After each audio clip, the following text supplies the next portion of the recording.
तर नमस्कार लाडक्या बहिणींनो. तर लाडक्या बहिणींचे पैसे अजून खात्यात जमा झाले नसतील तर त्याला कोणती कारणे आहेत या व्हिडिओमध्ये आपण पाहणार आहोत.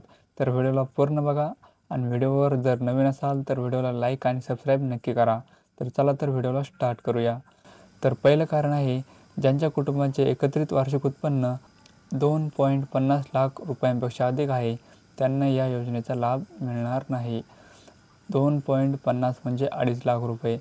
दुसरं कारण आहे, ज्यांच्या कुटुंबातील सदस्य आयकरदाता आहे, म्हणजे ज्यांच्या कुटुंबातील सदस्य इन्कम टॅक्स भरत असतील तर त्यांना अपात्र करण्यात आलेलं आहे.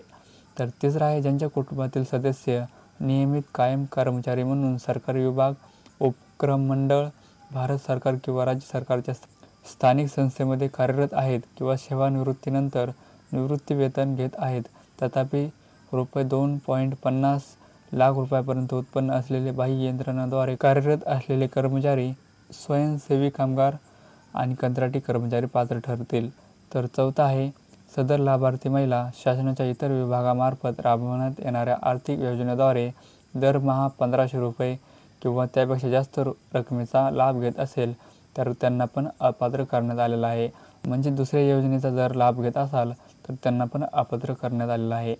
तर पाचवा आहे, ज्यांच्या कुटुंबातील सदस्य विद्यमान किंवा माजी खासदार, आमदार आहे त्यांना पण अपात्र करण्यात आलेलं आहे. तर सहावा आहे, ज्यांच्या कुटुंबातील सदस्य भारत सरकार किंवा राज्य सरकारच्या बोर्ड, कॉर्पोरेशन, उपक्रमाचे अध्यक्ष, उपाध्यक्ष, संचालक सदस्य आहेत त्यांना पण अपात्र करण्यात आलेलं आहे. तर सातवा आहे, ज्यांच्याकडे चारचाकी वाहन फक्त ट्रॅक्टर वगळून त्यांच्या कुटुंबातील सदस्यांच्या नावावर नोंदणीकृत आहे, म्हणजे ज्यांच्या कुटुंबाच्या नावावर चारचाकी वाहन आहे त्यांना पण अपात्र करण्यात आलेलं आहे.